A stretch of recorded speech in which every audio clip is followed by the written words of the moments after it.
comprender de alguna manera cómo funciona el sistema bancario, cómo funcionan los sistemas de financiamiento habituales que tenemos hoy en nuestro país y qué medidas a la interna de las empresas deberíamos tomar para poder enfrentar una crisis.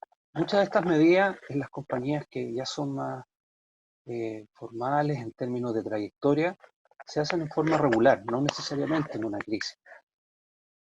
Pero producto de los desarrollos en los cuales nos enfrentamos, las dinámicas de negocio y las características de las empresas en Chile, algunas de estas medidas se soslayan en pos del trabajo de trinchera, como le llamamos, ¿no?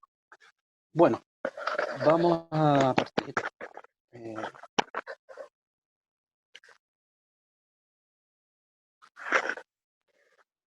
los contenidos. Dentro de los contenidos del charla de hoy vamos a ver tópicos de financiamiento y gestión, algunos modelos con los cuales las empresas pymes principalmente han logrado sobrellevar sus negocios, por qué se justifica, y vamos a explicar después los tipos de bancos que funcionan en nuestro país, cómo se hacen las presentaciones de crédito y los errores, los cuales también muchas veces no resultan, cuáles son los elementos e índices relevantes y los tipos de negocios en los cuales funciona esto. En una segunda parte vamos a hablar del financiamiento y la gestión en periodos de crisis. Las prácticas, que son un gran cúmulo de actividades que se deben realizar dentro de las empresas para principalmente aumentar la liquidez, que es el tema vigente, ¿no?, para ganar tiempo. Algunas políticas comerciales que recomendamos para pasar esta tormenta y un caso especial, una mención especial sobre la urgente necesidad de la actualización de los modelos de negocios de las empresas para poder enfrentar no solo el tema de la pandemia, ¿ah?, sino que hasta hace 2 meses el tema era la transformación digital, la nueva forma de hacer negocio en el mundo. Hoy día se juntó todo, entonces es muy relevante. Y terminaremos con unas recomendaciones. Bueno, ¿por qué es necesario tener una estructura sólida en las compañías? Según estudios de variadas universidades, se observan en nuestro país las siguientes características. Un 33% de las empresas muere o quedan inactivas al cabo de 7 años. Esto es una tasa de falla bastante importante, ¿eh? O sea, 3 de cada 10 emprendimientos no logran superar los 7 años. Otro dato importante es que el 93% de las empresas chilenas tienen un corte familiar. Y este corte no es solamente familiares consanguíneos, aquí entran los grupos de amigos o conocidos. Y un dato muy relevante es que se menciona que se produce destrucción del valor de la compañía cuando más de 2/3 de la administración es de una gerencia familiar. Hay una relación. Muchos lo deberán haber vivido esto, ¿no? Y otro dato también relevante es que el aumento de tamaño de una empresa que parte como pyme, solamente en el 9% de los casos logra pasar a una gran empresa. Y lo mismo pasa de una micropyme a una pyme. ¿Qué es lo que sucede? ¿Por qué las empresas no pueden crecer, ¿no? Se golpea muy fuerte el tema del financiamiento, de que no hay acceso al financiamiento, que es una realidad. Pero no solamente eso. Entonces, veamos qué modelo podría sostener que una compañía pueda crecer en el tiempo. En nuestra consultora le denominamos a estos modelos el modelo 3D, que no es bueno, bonito y barato, ¿no? Es 3 tipos de blindaje. El concepto del blindaje es una estructura en un ámbito dentro de las empresas que nos permite estar protegidos tanto a la caída de una venta, un desorden en el mercado, como lo que estamos viviendo ahora, o al revés, un crecimiento brusco en la venta.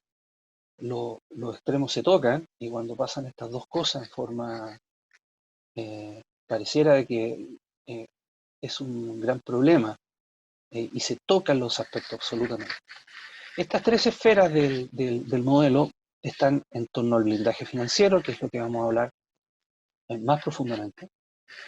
El tema del blindaje patrimonial, todo lo que es impuestos y todo lo que es legal, las sociedades, el estilo de sociedades, las normas, han habido muchos cambios en la reforma de ambos mundos y hay que estar al día, sin considerar también el tema de la ciberseguridad y los aspectos legales, que es fundamental, hoy más que nunca. Y una gran esfera que tiene que ver con el mundo de la gestión. Decisiones que se toman dentro de una compañía, en cada una de estas, mueven las otras dos esferas, siempre se están tocando. Para llevarlo a un término muy práctico, por ejemplo, si yo tomo un crédito dentro de una compañía y el crédito lo estoy tomando bajo una razón social, como persona natural, lo estoy tomando con o sin garantía. ¿Qué tipo de garantía? Una garantía que, por ejemplo, puede involucrar mi patrimonio personal como socio de la empresa, me está golpeando absolutamente, ¿no? Por las condiciones del crédito, porque me está afectando mi patrimonio y porque las normas y procedimientos para poder ingresar ese crédito a la compañía pueden estar afectando la gestión. En términos del blindaje de gestión patrimonial, blindaje de gestión y el blindaje patrimonial. Ambos temas son procesos de optimización y normalización en los ámbitos que tienen que ver con el gobierno corporativo. El gobierno corporativo es una palabra muy elegante que pareciera que solamente aplica a las grandes empresas. No es así. Es simplemente el conducto y el compendio de normas y procedimientos que debe tener una empresa, desde una micropyme hasta una grande. Y la planificación en los ámbitos tributario y legal. Un proceso de coaching de negocios, como se denomina, externo, o un proyecto interno de desarrollo, permite establecer un proceso de generación de cambio de estructura y cultura interna para poder llevar a la empresa a un nivel superior. Es decir, hay que tomar el tema del desarrollo interno de la compañía como, como un proyecto, ¿no? No es inorgánico, como ocurre en muchas empresas. A través de las mejores prácticas gerenciales, de una estructura de medición, de indicadores de gestión, la profesionalización de la empresa, la formación de áreas de control y el clima organizacional. En otras palabras, todo esto es un gobierno corporativo a la medida del tamaño de la empresa. Se puede realizar este blindaje. Por lo tanto, es muy importante considerar que, sobre todo en empresas donde el 93% de las empresas son familiares, quiere decir que los patrimonios familiares de alguna manera siempre están involucrados en la estructura de financiamiento de nuestras empresas y compañías, ¿no? Hay que tenerlo muy claro. El blindaje financiero. En Chile, cerca del 70 a 80% de las empresas se financian mediante préstamos bancarios. En Chile tenemos en general dos socios, ¿no? Dos socios no en la escritura. Uno es el fisco y otro es el banco. El manejo del flujo de caja que tenemos en las empresas, por lo que hemos visto, se hace muchas veces según lo que el banco ofrece de acuerdo a su política de riesgo y no siempre como la empresa lo necesita. Vamos a ver que existen distintos tipos de negocios en donde el flujo del capital de trabajo requiere etapas diferentes. No es lo mismo comprar, por ejemplo, una mercadería en China, en donde yo tengo que pagarla al contado, llega en barco y se demora 60 días, entre 30 y 60 días, y luego venderla y que mi cliente me pague en 60, 90 o 120 días. Al final, cuando yo veo el financiamiento completo, estoy necesitando casi medio año.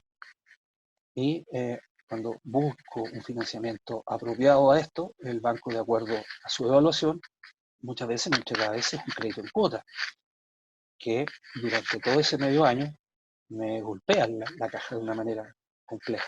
A eso me refiero. No hay malas intenciones, estas son las estructuras de los bancos que uno tiene que saber cómo funcionan. Hay estructuras apropiadas para cada tipo de negocio y su aplicación óptima determina que una empresa tenga o no resultados positivos. Hay empresas que importan productos con muy bajo margen y el costo financiero pareciera que no lo ven. Pero cuando aparece el costo financiero se come toda la utilidad, o gran parte de la utilidad. Por eso es importante. Hay que crear una estructura blindada que permite estar prevenido del cambio del ciclo económico al cual estamos siempre expuestos. Bueno, esta es una charla que está originalmente programada para los primeros días de octubre. Han pasado muchas cosas en este trámite y la orientación de la charla original era poder prevenir a las empresas para que se armaran esta estructura de blindaje. Tenemos que saber que los ciclos económicos, se hablaba por lo menos hasta el 2008, que a nivel mundial, por la razón que sea, cada 10 o 12 años siempre tenemos una gran crisis, una gran recesión. Y en Latinoamérica esos plazos se acortan a la mitad, más o menos cada 6 años. El año 2008 hubo un cambio en esa tónica, porque fue una crisis distinta a la que tuvimos.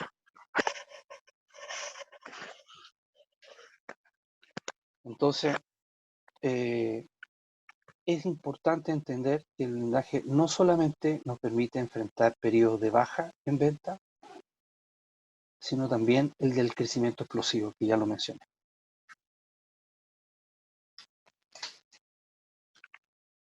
La crisis financiera, o entropía económica, como se le llama, ¿no? Para los que no conozcan el término entropía, es una ley de la termodinámica que busca que todo se iguale, pero hacia abajo, hacia el desorden. Y hay una premisa que establece dónde podemos quedar parados frente a esto. Los recursos se obtienen cuando estamos, entre comillas, bien, porque cuando llega la crisis, pocos se acercan y solo los blindados y con un salvavidas logran sortearla. Los chanchitos que están aquí en esta imagen, el de la izquierda tiene su blindaje y el de la derecha lamentablemente no, con el agua ya más arriba del cuello. Nos ha pasado en nuestra historia que acercarnos a varias empresas cuando están en un periodo de bonanza y cuando se les habla de hacer una estructura financiera, la verdad me dicen no es necesario porque los bancos me prestan la plata cuando yo la necesito. Claro, porque están bien. Y es justamente ahí el momento en donde uno tiene que hacer una estructura que se llama sobredimensional. No necesariamente tener deuda, sino que tener líneas disponibles para cuando uno las necesite de forma rápida. Que es, por ejemplo, uno de los problemas que tenemos hoy día con las medidas que se están aplicando desde parte del Banco Central hacia la banca son sumamente importantes, pero no las tenemos disponibles en el tiempo probablemente que vamos a necesitar. Probablemente vamos a pasar abril sufriendo y en mayo se puedan activar. Hablaremos un poquito de eso al final. Entonces,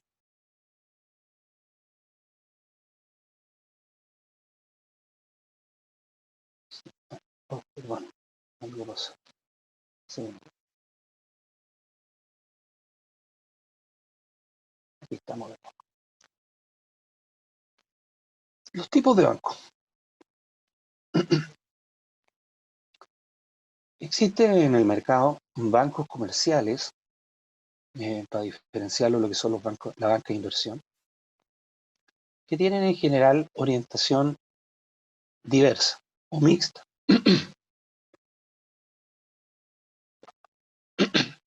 Perdón. Esta orientación está hacia empresas o hacia personas. Hay bancos que sus políticas de riesgo están establecidas para apoyar principalmente a las personas. ¿Y en qué se nota eso? Se nota que cuando uno presenta antecedentes a esta banca, ellos se van directamente al patrimonio. No sé si les ha pasado, pero de pronto uno se presenta a X banco, aquí no voy a dar nombre, por lo menos públicamente. y el ejecutivo revisa su presentación, revisa sus flujos de caja, revisa lo que necesitan, y terminando la presentación de uno, lo primero que le pregunta es si llenó el estado de situación para poder ver y que registre los roles de la casa y los roles del vehículo. ¿Qué es lo que está haciendo ahí? Está claramente dándole un peso muy importante al patrimonio de los socios.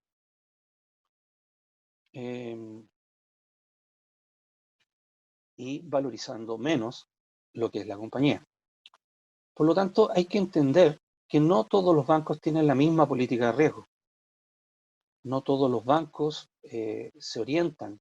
Hay bancos que son tradicionalmente de personas y que se extendieron a la banca empresa. Y hay bancas que son tradicionalmente de empresa. Por lo tanto, tenemos que tener claro que nos van a evaluar, no solo a nivel del negocio, sino que a nivel también de lo que, entre comillas, se menciona en finanzas como cuánto pesamos financieramente. Para presentar información a la banca, nos encontramos casi siempre con empresas que están recién en desarrollo, ¿no? Vamos a hablar de ese primer tramo.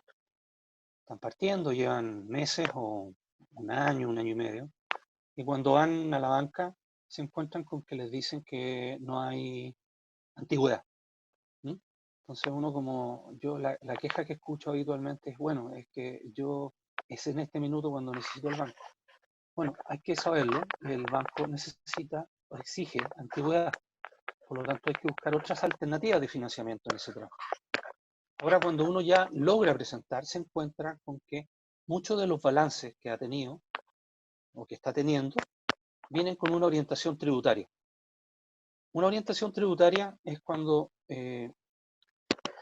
se le pide uno, como está sufriendo con el flujo de caja, le pide al contador que ocupe todo lo que está en la ley para poder, ojalá, disminuir el pago impositivo del año.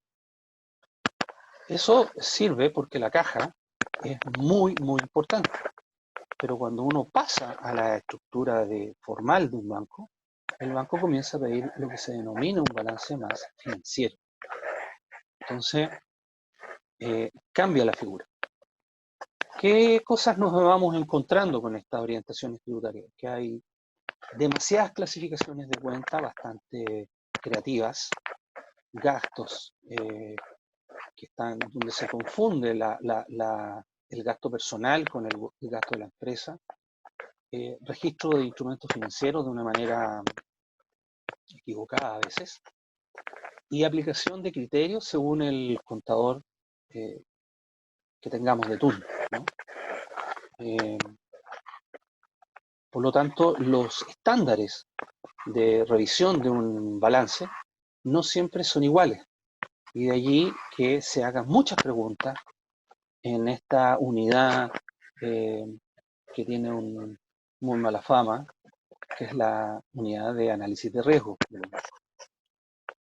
Entonces, ellos hacen su trabajo porque justamente pasa esto, de que hay demasiados tipos de balance, demasiada creatividad a veces, dentro de lo que van encontrando. Tienen que hacer muchas preguntas.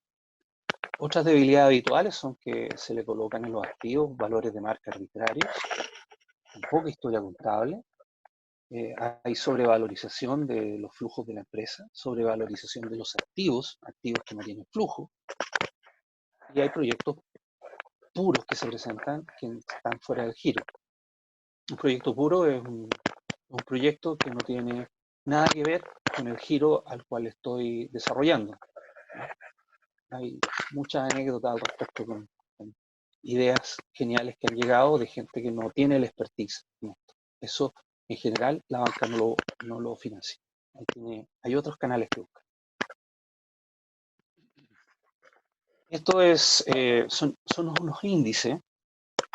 No necesito que los entiendan, simplemente léanlo, porque esto es una matriz de índice financiero y contable.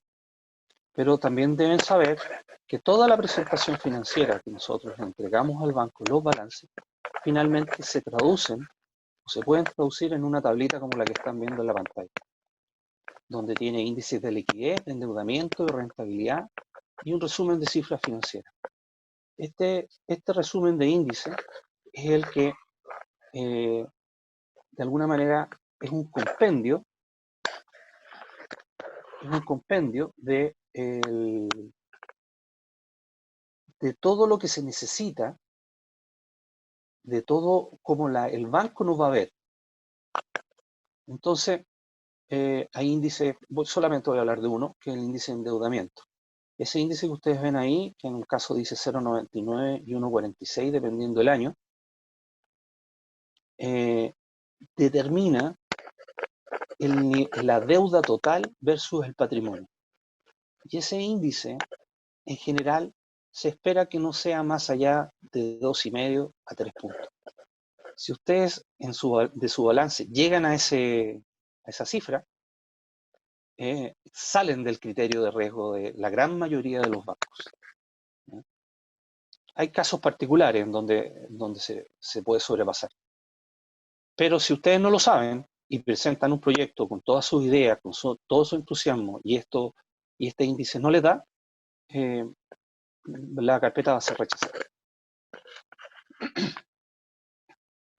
Hay tipos de negocios y hay tipos de estructuras financieras, como mencionaba. No es lo mismo financiar una empresa de ingeniería, de servicios, de tecnología, los ciclos agrícolas, las exportadoras, las manufactureras, las importadoras, empresas de alimentos, por decir algunas. Y al lado derecho tenemos el capital, la estructura. Hay capital de corto plazo, hay estructuras de refinanciamiento de pasivos, de inversión de maquinaria, hay capital de crecimiento, hay capital para proyectos de mediano plazo, capital para exportar, el PAE.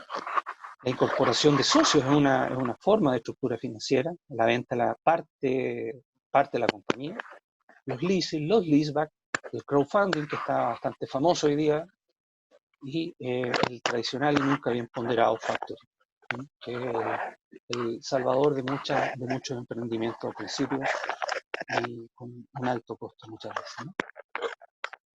Entonces, vamos a entrar a la parte de, este es un brevísimo resumen de más o menos cómo funciona el esquema. El tema del financiamiento y gestión en crisis, vamos a entrar a dar algunas medidas en la interna. Y esto requiere que tengamos por lo menos un conocimiento básico de lo que es uno de los estados financieros más importantes de cualquier empresa. Existe por un lado el balance, donde está el activo, el pasivo y el patrimonio, pero por el otro lado está el estado resultado. Es demasiado importante que los líderes de cada empresa, emprendimiento, proyecto, empresa mediana, gran empresa, manejen, ojalá al dedillo, los porcentajes, los costos, los gastos, la planilla, el sueldo, porque en función de esto se pueden tomar medidas que nos permitan sobrellevar el negocio. Esta lámina donde se ve a un emprendedor, a un asociado, socio de proyectos, de empresa, se ve que él está sobre su propio paraguas en la tormenta y mirando cómo capear el temporal. Porque nuestra recomendación es que la primera realidad fundamental que tenemos que asumir es que hay que hacer prácticas de autosalvación, con una virtud emocional que se llama la templanza. Y más que esperar que alguien venga en nuestro rescate. Esto es demasiado relevante en todo lo que es el emprendimiento. Como empresarios, siempre vamos a estar atentos a sufrir crisis. Les puedo mencionar, yo como empleado viví la crisis del 98, la crisis asiática, del 98, 2000, 2001, como empleado y como empresario. Después vino la crisis del 2008, un poco más tenue en Chile que afuera, y ahora tenemos esta, que es una mezcla de cosas. Y esas heridas de guerra son las que a uno le dan la templanza para poder reinventarse. Entonces, rápidamente sacar los sentimentalismos, sacar la queja con respecto a lo que llega o lo que no llega, ¿ya?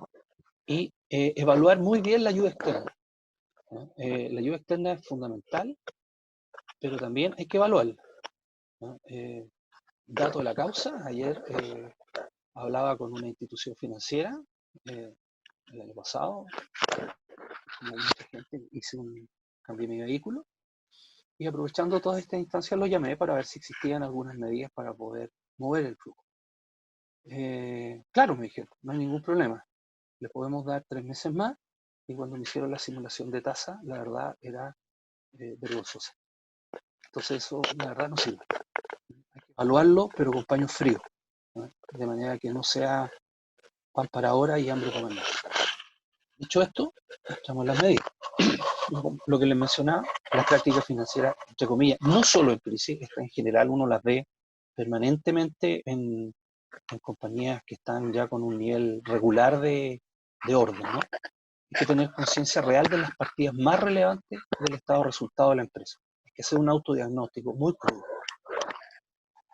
y realista. Tenemos que tener conciencia, esto que están viendo son las partidas principales del estado de resultado. De nuestras ventas, cuánto estamos vendiendo, cuál es el costo de venta. El costo de venta que es como una realidad muchas veces esotérica de la empresa, ¿no? Hay que tenerlo claro, por lo menos hay que tener porcentualmente saber cuál es nuestro costo de venta. El gasto de administración y venta que involucra dentro de ello una de las partidas más relevantes, que es la planilla de sueldo, y el costo financiero asociado. Con estas 4 variables jugando, haciendo una ecuación, uno puede tomar decisiones y analizarlas, ver la evaluación mensual de cada una de ellas, tener sensibilidad de los porcentajes, las razones de los cambios. Esto es muy importante, muy, muy importante. De aquí nace la administración interna de una compañía, no solo en crisis. Por lo tanto, tenemos 2 grandes canales de revisión, el canal de los ingresos y el canal de los gastos. Ahí colocaremos el foco. El aumento de liquidez. Hay 8 medidas para los que estén más familiarizados con los temas contables. Aquí vamos a hacer una separación a nivel del estado de balance, ¿no? Vamos por los activos. Primero, tener meridianamente claras las cuentas por cobrar. Nos hemos encontrado con compañías que dicen que tenemos demasiada plata en la calle, que hay plata por cobrar y se sienten muy confiados en eso. Sin embargo, hay un tema que se llama la madurez de la cobranza, que significa que yo tengo que tener una curva bastante clara de cuánta plata tengo al día, a 30, 60 o 90 días y cuánta tengo en riesgo. Tengo que estar en periodos de crisis permanentemente revisando los cambios de frecuencia de mis clientes. Si de repente hay un cliente que se me comienza a atrasar, tengo rápidamente que evaluarlo, ¿no? Tengo que hablar con él. Aquí hay que entender de que todos estamos siendo afectados, tanto nuestros clientes como nuestros proveedores, y todos están tratando de ganar tiempo, ganar plazo. Por lo tanto, lo obvio es que se van a atrasar, tanto en pagar como nosotros probablemente nos vamos a negociar pagar a plazos más largos. Entonces tenemos que iniciar una conversación con nuestros clientes que sean, nuestros clientes, bien digo, que sean más relevantes, los que nos muevan la aguja dentro del flujo de caja. Y si tenemos algunos que ya se salieron absolutamente de la norma, tenemos que aplicarle una atención ya más legal, ¿no? Pero ese dinero es nuestro capital de trabajo. Tenemos que recuperarlo porque es el dinero más líquido que podemos tener. También tenemos que revisar nuestros activos ociosos, vehículos, maquinaria, cosas que estén pensadas en un futuro esplendor, pero que hoy día pueda que no nos estén generando nada. La máxima de la liquidez es que tenemos que ganar tiempo. O sea, los que sobreviven a una crisis son los que toman la mejor parte del mercado. Por lo tanto, tenemos que llegar, tenemos que sobrevivir, tenemos que tener un proceso exitoso para poder optar a una opción de crecimiento. Hay que revisar los activos inmuebles, el uso financiero eficiente. Yo puse ahí un posible leaseback. ¿Por qué? Porque hay varias alternativas de los activos inmuebles. Cuando me refiero a eso, me refiero al terreno donde está la planta, a la oficina donde estoy trabajando, si la estoy pagando, si la tengo pagada. ¿Ya? Una forma bastante práctica de meter capital de trabajo a la compañía es hacer un refinanciamiento de estos bienes. Si, voy a decir algo, no sé, si tengo el 80% pagado, ¿ya? Tengo un activo inmovilizado. Yo podría pedir un porcentaje de ese 80% con respecto a la misma garantía. ¿Ya? Esto es muy, muy ocupado, sobre todo en el rubro de la construcción. Otro tema es el uso de los instrumentos para poder adelantar cobranza. El factoring hoy día está full, full.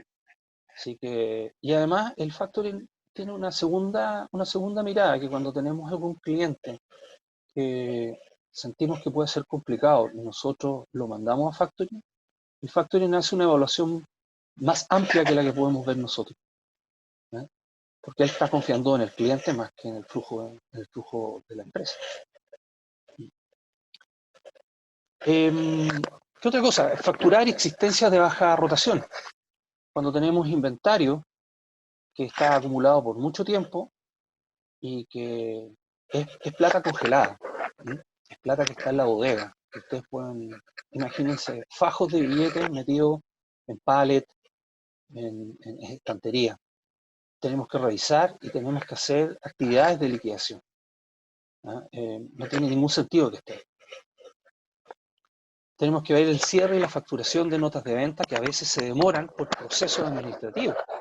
Que nos faltó un visto bueno, que nos faltó la GES, me dice mucho en los proyectos, etcétera. Tenemos que ponerle celeridad a esto. Aplicar opciones de pronto pago de clientes más grandes que tengan esta opción y que nos puedan dar el pronto pago, ocupémoslo.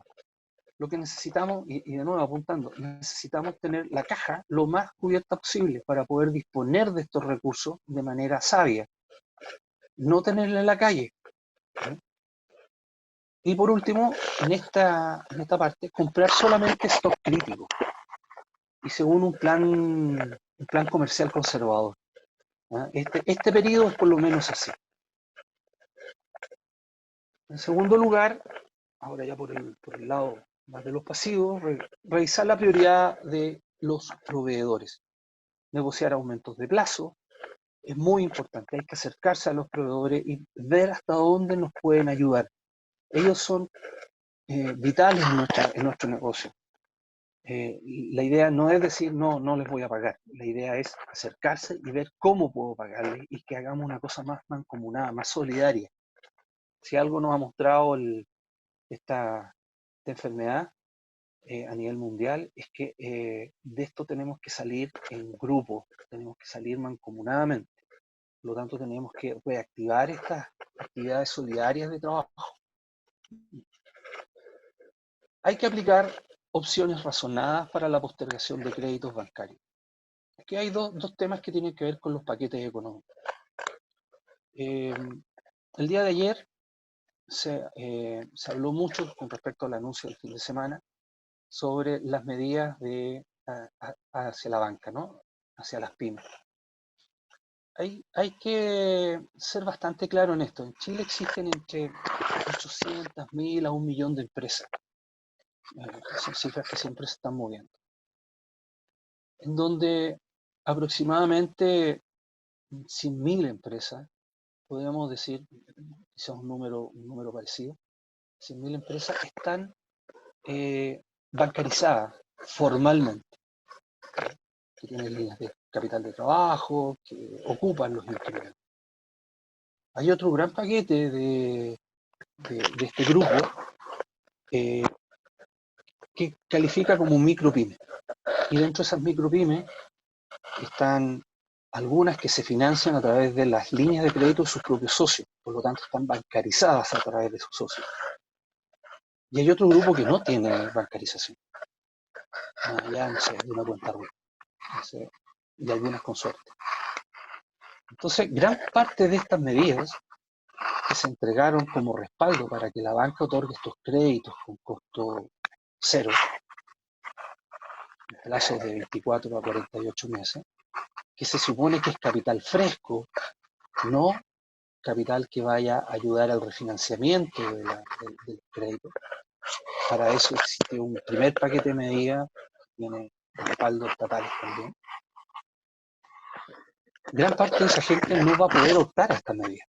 Por eso hoy día se estaba hablando, temprano, ya, antes de las 9 de la mañana estaba leyendo prensa, donde se hablaba de crear un fondo especial para que esos dineros fluyan de una manera distinta, no a través de los bancos, sino de manera directa hacia este grupo de empresariado. Los bancos tienen sus protocolos y más allá de que en el mejor de los casos el Estado nos garantice con un 85% de la deuda, el banco igual está evaluando su 15%, ¿no? Y lo va a seguir evaluando. Por lo tanto, las empresas van a pasar por riesgo y esto hay que tenerlo claro.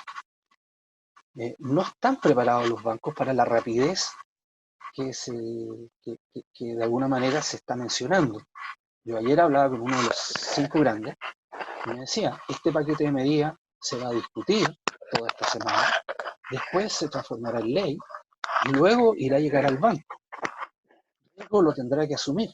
Por lo tanto, me dice, Álvaro, yo creo que esto, para que empiece a funcionar, va a estar funcionando en unas 3 semanas. Entonces, tenemos que tenerlo claro porque todavía nos queda un espacio para poder remar solos. Y es muy importante tenerlo claro, ¿no? Tenerlo claro. Más allá de la aplicación de las medidas, hay un paquete enorme de apoyo que es muy importante. Pero tenemos que entender cómo funciona el mecanismo para que lleguen esos dineros.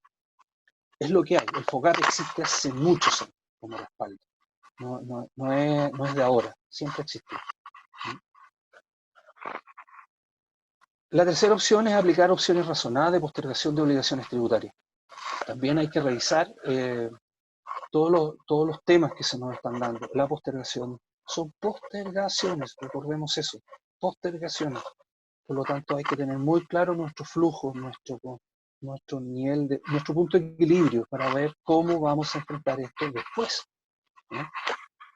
Hay que tratar de renegociar pasivos de largo plazo con bancos, un leasing con periodos de gracia si es posible. Esto también es muy importante. Vamos en el tiempo. Bueno, otro pack de alternativa es realizar una priorización de las actividades básicas o de emergencia para sostener la operación personal y horas de atención.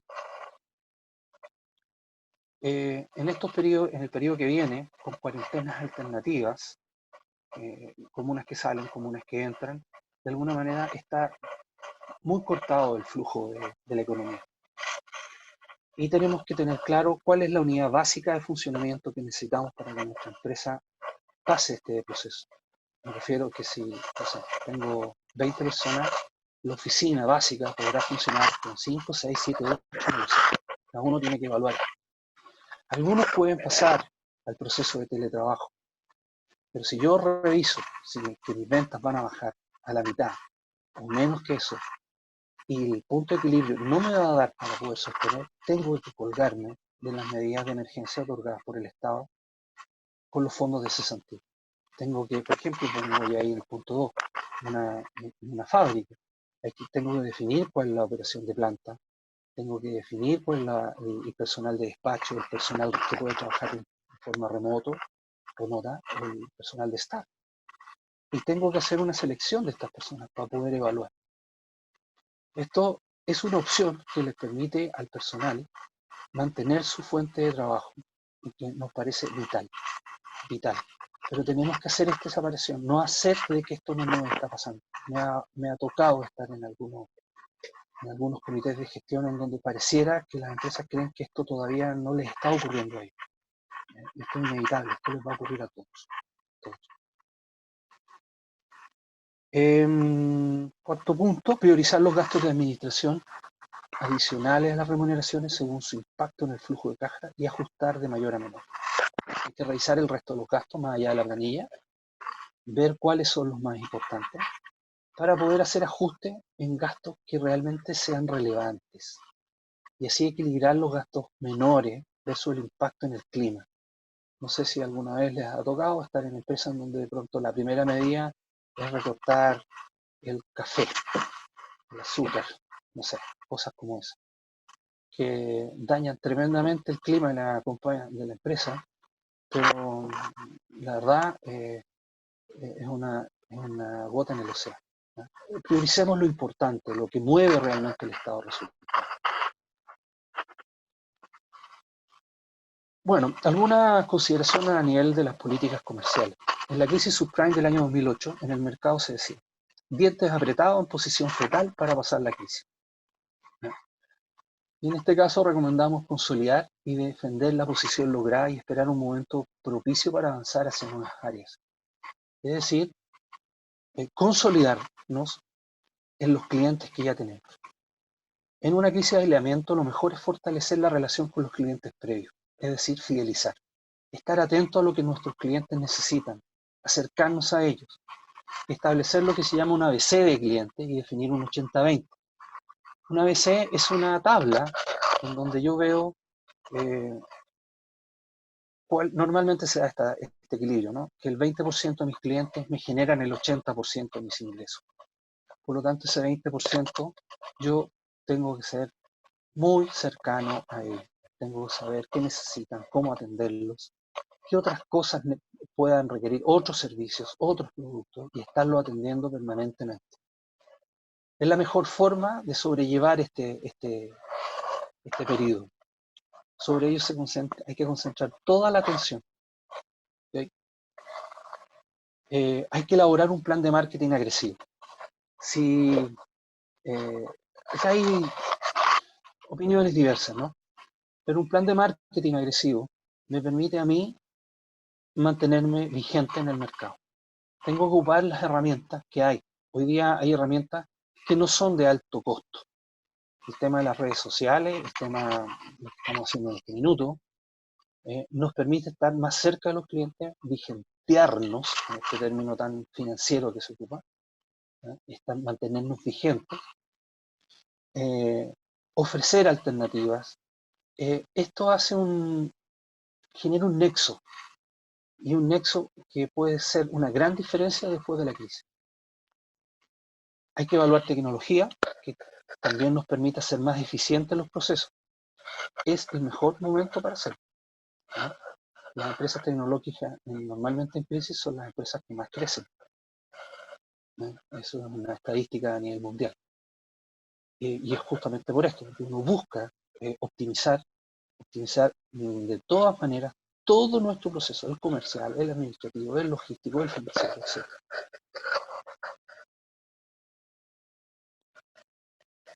Bueno, dejo un poco el pack de medidas en la interna y me voy a concentrar un poquito en esto. Hasta antes de esta crisis se hablaba mucho de lo que es la transformación digital. La transformación digital para muchas empresas suena como algo que está absolutamente ligado al mundo tecnológico, pero no es así. La transformación digital es una transformación de la cultura de hacer negocio. Es la forma con la cual me voy a enfrentar a esta nueva realidad que estoy viviendo. Y por lo tanto yo tengo que revisar lo que es mi modelo de negocio. Si no lo tengo, tengo que construirlo. Es el mejor momento también para poder hacerlo. Una herramienta que nosotros ocupamos habitualmente para hacer es una metodología que se denomina Canvas. Es muy sencilla, es muy masiva. Y que me permite determinar rápidamente cuál es el valor agregado que los clientes ven en nuestro negocio. Si ya tengo un Canvas, si ya tengo un modelo de negocio, tengo que actualizarlo y rápidamente ver las diferencias que tiene el mercado actual y sus exigencias en el estilo de productos y servicios que nosotros estamos entregando. Ayer hablaba con un colaborador que me decía que un restaurante, por ejemplo, había pasado por la calle donde estaba tradicionalmente este restaurante y ellos transformaron el restaurante en un almacén. En un almacén. Puede parecer bastante eh, extraño, ¿no? Pero ellos decidieron rápidamente y se dieron cuenta de que su negocio en particular no iba a tener, de acuerdo a su realidad particular, no voy a hablar de otros restaurantes, esa realidad tenían que migrar y empezaron a ofrecer productos que se necesitaban como primera necesidad para la gente de este mundo. Es un pequeño ejemplo, ¿no? Pero aquellos, por ejemplo, que vendían eh, productos, los productos cuando se inician los procesos normalmente tienen muy buen margen, pero cuando se empiezan a hacer masivos se transforman en lo que se llaman commodities. Y los commodities son elementos transados en forma masiva y con muy bajo margen. ¿Cómo mejoro, cómo me transformo yo frente a esa realidad? Le incorporo un pack de servicios.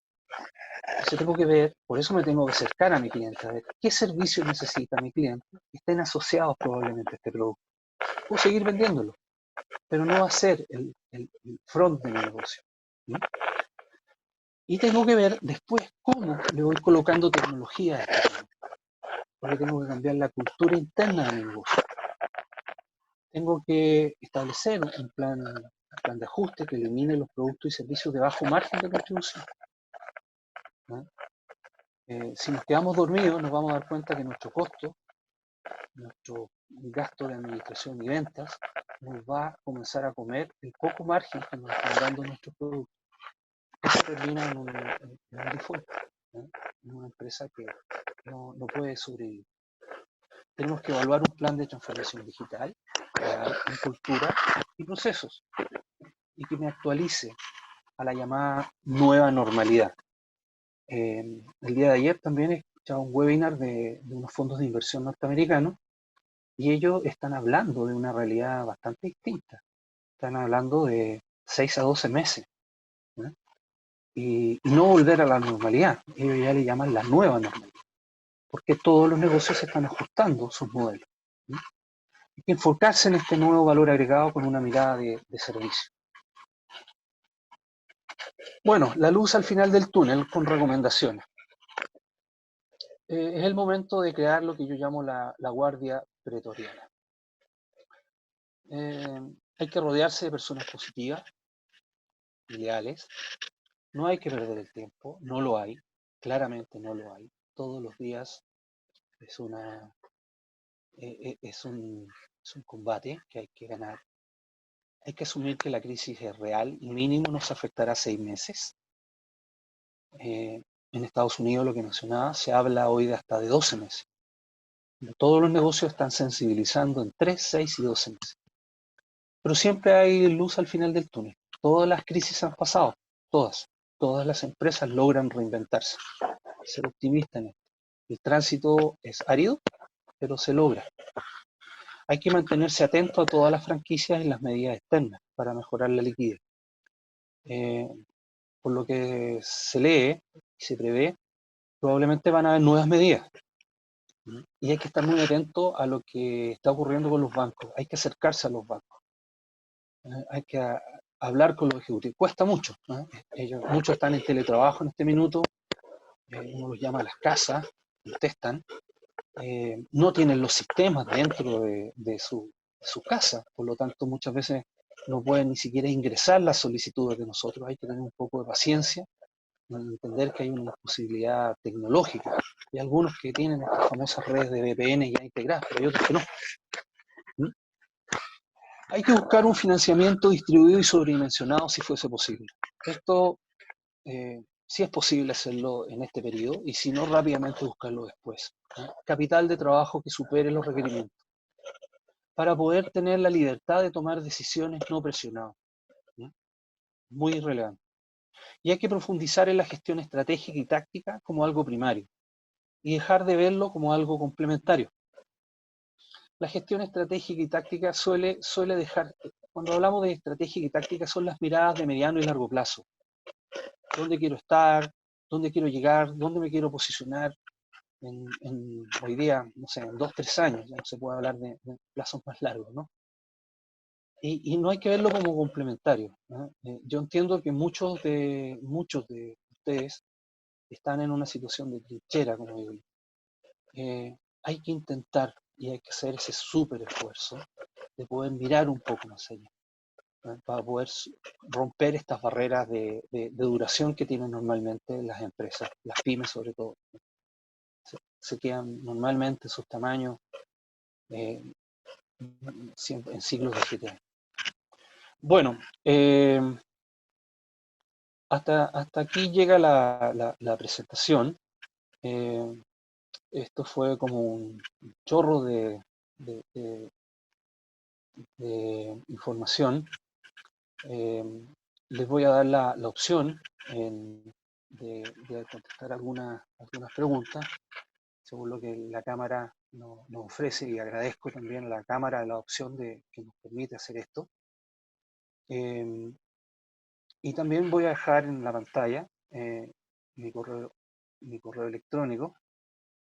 En caso de que alguien necesite alguna pregunta, me la puede enviar por email y coordinamos más tarde una amplitud, ¿no? Esto es, de más está decirlo, no tiene costo para ustedes. Esto es parte del desarrollo de solidaridad que estamos haciendo muchos para poder apoyar a las compañías.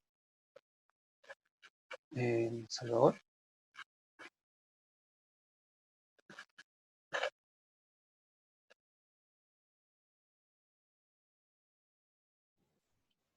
Álvaro, Sí.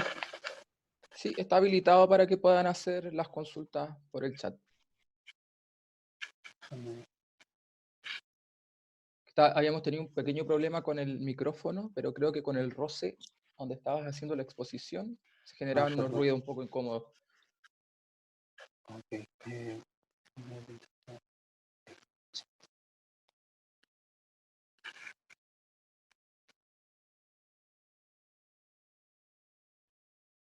Salvador, no alcanzo a ver el chat.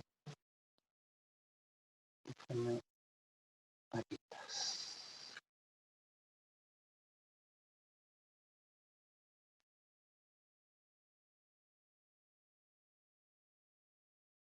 Lamento lo del micrófono. Se me lo avisaron aquí, pero no.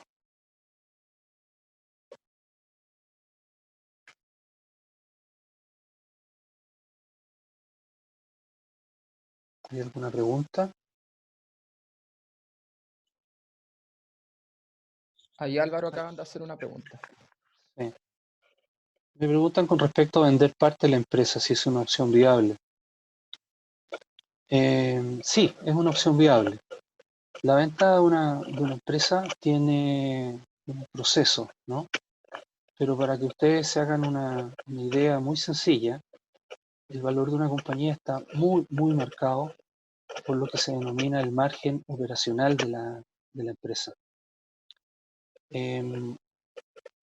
Ventas menos los costos, menos los gastos de administración, sin colocar lo que se llama depreciación. Ese valor, de acuerdo a algunos factores, determina cuánto vale la compañía. Hay que, hay que evaluarla, indudablemente. El proceso de valorización es un proceso matemático, muy complejo, siempre y cuando tengamos estado financiero relativamente estable, ¿no? Se puede hacer y es una opción claramente buscar un inversionista. Hay que ver en qué condiciones está la compañía, qué porcentaje se puede otorgar. ¿Mm? Otra pregunta dice, si una empresa quiere abordar el mercado digital, ¿cuáles son las recomendaciones? Bueno, la primera recomendación es lo que se mencionó, hay que definir cuál es nuestro modelo de negocio. Al definir el modelo de negocio yo determino quiénes son mis clientes y cuáles son los canales por los cuales yo voy a llegar a ellos. Hoy día hay Hay muchas plataformas de lo que se denomina e-commerce, pero para poder llegar a e-commerce yo tengo que hacer un trabajo previo. Yo tengo que tener un buen control de existencias, tengo que tener catálogos, tengo que tener fichas técnicas, tengo que tener los productos disponibles y tengo que administrar esta plataforma. Si, la orientación va hacia el mercado digital, también puedo tener servicios y puedo ocupar otro tipo de alternativas, de portales, ya como de marketplace que se llaman, ¿no? Que son más internacionales. Pero lo primero que hay que hacer es partir desarrollando este modelo de negocio, ¿no? Para ver si realmente nuestro negocio aplica para una estructura digital, como lo tenemos hoy día, ¿no? Alguien me pregunta, me dice, ¿los factoring son válidos? Ya que abusan con sus tasas y nos toman garantía hasta la abuelita. A ver, los factoring sí son válidos. Hay de todo en el jardín del Señor, ¿no? Tal como se menciona aquí, hay algunos casos en donde efectivamente se producen algunas sensaciones de abuso. Por eso es muy importante entender, y vuelvo a ratificar, que tenemos que tener muy claro nuestro estado de resultados, nuestros puntos de equilibrio. Porque un factoring nos puede, esto lo he visto muchas veces, el costo financiero en un estado de resultados de repente son tremendos, son muy altos. Y cuando pregunto me dicen, no, es que nosotros hacemos factoring de todo lo que vendemos.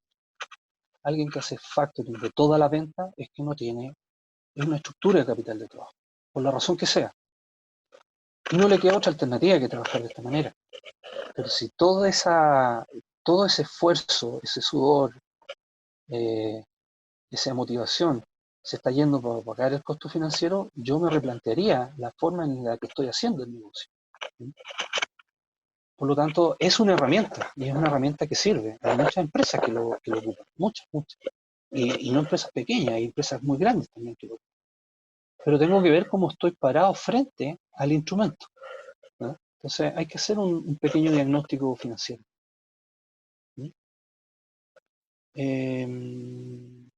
Me preguntan si realizamos acompañamiento para organizar financieramente la empresa. Sí, nos dedicamos a eso, es parte de nuestra labor. Se hace a través de un diagnóstico, una recomendación, y la compañía determina si nuestra recomendación sirve. Es parte de lo que hacemos hace, no sé, más de 15 años. Ahora, ¿cuánto tiempo estimas que estaremos en crisis? Si Estados Unidos indica 6 a 12 meses, ¿y qué hacer para aumentar la liquidez en un ámbito familiar, por ejemplo? ¿Sería eliminar un pasivo, por ejemplo, vender el auto? Bueno, si bajamos a las personas, las familias son también sociedades. Muchas de estas recomendaciones también aplica para el tema de la familia. Es decir, tenemos que ver cuánto van a ser los ingresos familiares estimados.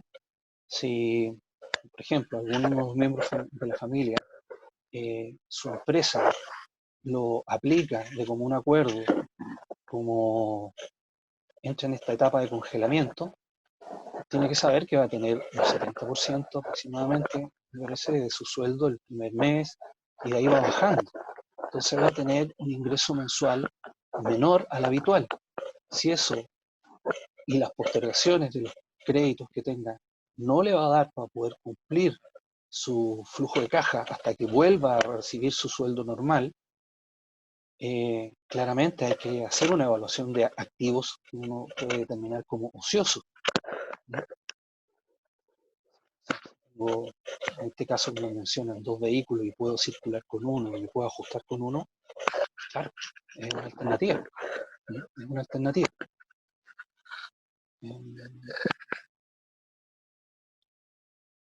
Alguien me pregunta, ¿cuánto tiempo debo esperar para decidir tomar acciones más drásticas, considerando la situación actual? Bueno, de nuevo, vuelvo al punto. Para poder, esto de las acciones drásticas me imagino que es como bajar la cortina, ¿no? o decidir no seguir con el negocio y hacer la pérdida, no sé. Pero las acciones drásticas, o cualquier tipo de acciones que yo tome, van a surgir de este análisis del flujo que les digo. Es decir, ustedes tienen que hacer un pequeño flujo de caja donde determinen las ventas del próximo mes. Van a bajar, no sé, en 50%, en 30%. Las del mes siguiente. Tienen que hacer supuestos, ¿no? Esto es muy importante, hacer supuestos y revisarlos permanentemente. Y después ver cuál es el costo fijo que tengo, cuál es el costo financiero que tengo, y ver cuál es el saldo que me va quedando. Si yo logro financiar ese saldo negativo que tenga con alguna capacidad de blindaje financiero para poder retomar un alza, pues bien, tengo opciones. Pero si yo veo que no voy a llegar, ¿no? Y que lo único que voy a hacer va a ser endeudarme más, entonces probablemente tengo que evaluar una decisión más drástica. La reinvención o reinventar el negocio en el proceso, porque si con ese flujo no me da, tengo que buscar un flujo, tengo que buscar un nuevo flujo. Y eso puede surgir por un cambio en la forma en que estoy viendo el negocio. ¿Sí? Pero tengo que hacer este ejercicio, tengo que evaluarlo. No es un tema así de espero un mes más o espero 2 meses más o espero a que la banca tire plata fresca al mercado. No lo sabemos. Eso lo estamos viendo. Ayer dijeron, por ejemplo, que 800.000 empresas no iban a acceder al crédito. En la tarde ya eran 600.000 y después eran 400.000. Y eso dentro de un día. Entonces, ahora, terminando la charla, hay que revisar la prensa de nuevo para ver qué está sucediendo. Entonces, pero lo más importante, revisar el flujo. Revisar el flujo es lo más relevante, ¿no? Bueno, estoy prácticamente con el tiempo, así que les agradezco notablemente su presencia. Les dejé mi correo, si es que no lo recuerdan, alvaro@fenixcyc.cl, si necesitan hacerme algún tipo de consulta. Posterior, le agradezco a la Cámara y a todas las instancias que se dieron para poder emitir esta información. Que estén muy bien.